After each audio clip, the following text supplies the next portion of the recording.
Mr. Vice Chairman, the Delhi Corporation and the Congress Party and also the other political parties in the corporation, in the last corporation as well as in the present one, appointed one committee from the corporation consisting of all the parties, which was to consider and decide what amendments they wanted in the Municipal Corporation Act.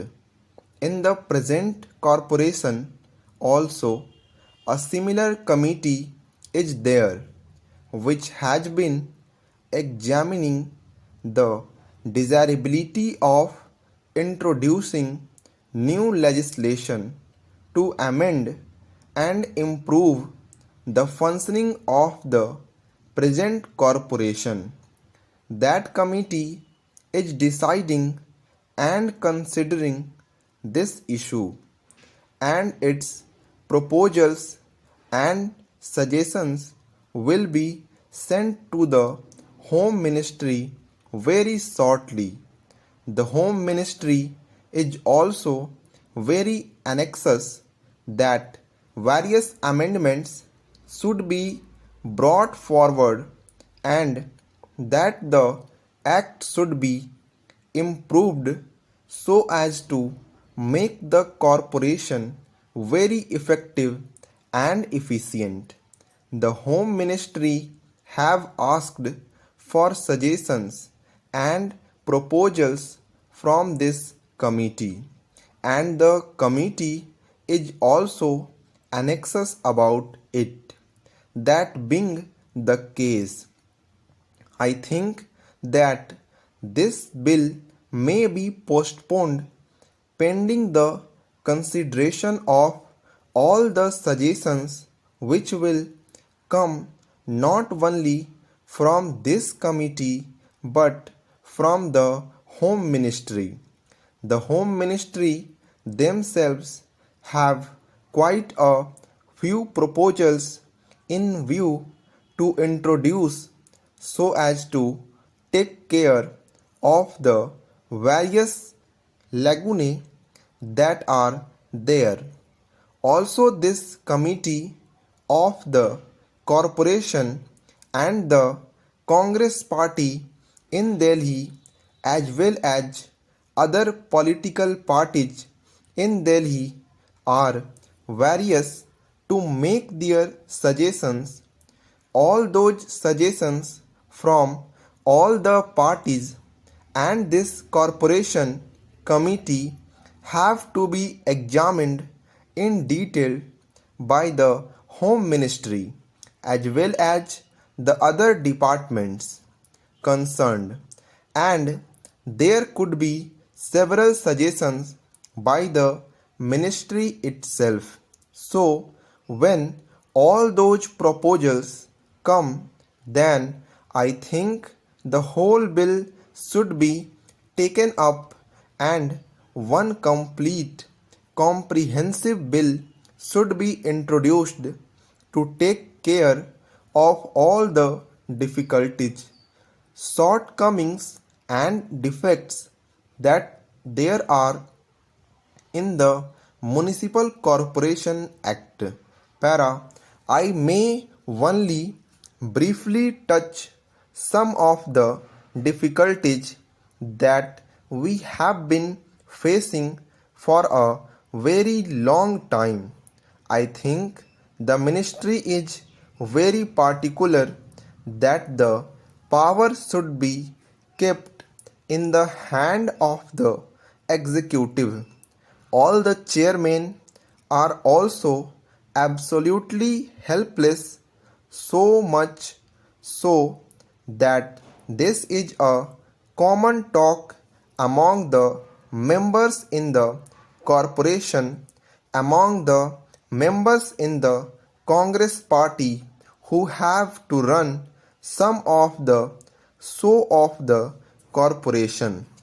The chairman cannot even call for a file concerning the particular department of which he is the chairman, whether it is the water and sewage board or the transport authority or the medical committee or the health committee or the education committee.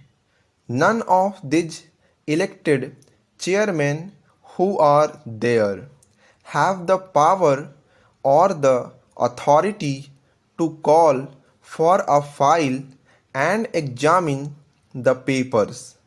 A conversation was going on among the members concerning this problem as to how to handle the affairs of their departments. If they could not look at a file or examine it, one suggestion made was that the mayor might call for the file and the chairman might go to his office and look at the file, and then the mayor might return the file. I think it is a very ridiculous situation where you have all the 80 people sitting in that corporation hall with no powers at all. When the bill was passed and the corporation was established, I am very sorry to say it was a very nice toy given to the people of Delhi with which they might strike their heads, over which they might quarrel and fight and deteriorate the whole business. It is because they have nothing to do, they have no powers. Then, as our experience goes to show, the machinery of the government is generally not so cooperative. The government are not at all interested in seeing that the corporation's function should be successful or efficient, or that the corporation should succeed.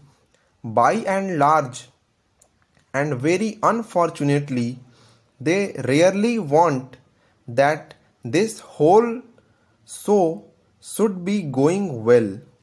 They just as well want to enjoy the failures of the corporation and laugh over them, and even propagate the failures everywhere in public and in private. Here and there, it is very discouraging, very bad for the moral of the administration and the public at large. Unfortunately, it is like that. It is a fact to reckon with. It is a situation to be faced. Resolutions have been passed by the corporation for so many years, for 3 years, 4 years, and so on. But I think half of the resolutions have not been implemented. Provision has been made in the budgets for various things, but the money has not been used. The machinery of the corporation is not bothered about it, or is not serious enough or concerned about implementing the resolutions passed by the government. The resolutions passed by the corporation have certainly to be taken very seriously and implemented faithfully. There is no faithful implementation. The elected members can do nothing about this matter.